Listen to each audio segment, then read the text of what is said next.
আর এই যে সবচেয়ে বেশি কোথায় হচ্ছে ভাই, তোমরা তো দেখাবে না। সবচেয়ে বেশি উত্তরপ্রদেশে হচ্ছে, সবচেয়ে বেশি দিল্লিতে হচ্ছে। প্রতিদিন গড়ে দিল্লিতে 4টে করে হয়। নরেন্দ্র মোদী কি করে, অমিত শাহ কি করে? ডেলি উত্তরপ্রদেশে 3টে-4টে করে রেপ হচ্ছে, গণধর্ষণ হচ্ছে।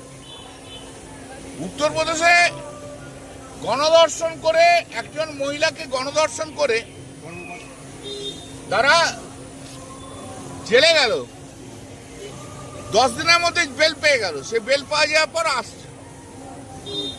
আমি শুনছিলাম যে দীপশিতা ধর নাকি বড় বড় কথা বলছে আমার বিরুদ্ধে। তা বলুন ম্যাডাম, কোনো অসুবিধা নেই ম্যাডাম, হেরে গেছেন, জামানত বাজেয়াপ্ত হয়ে গেছে, গায়ে তো জ্বালা আছে, তো এত বড় বড় যে কথা বলছেন ম্যাডাম। কানাইপুরে যে ডিপ অ্যান্ড ডাম মহিলা হলো তখন তো একবারে এলেন না, কই তখন তো এলেন না। আপনার একটা রাগ আছে আমি জানি আমার।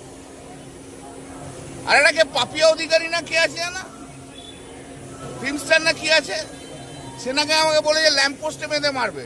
তা কোনখানে মারবেন আপনি বলুন না, ল্যাম্প পোস্টটা কলকাতা শহরে বসে, বাড়ির ভেতরে বসে এয়ার কন্ডিশনে বড় বড় বিপ্লব দেখানো যায়। এই যে দীপশিতা ধর, এই যে পাপিয়া অধিকারীর মতো মহিলারা কবে কোন মহিলার পাশে এসে দাঁড়িয়েছে দেখাতে পারবেন?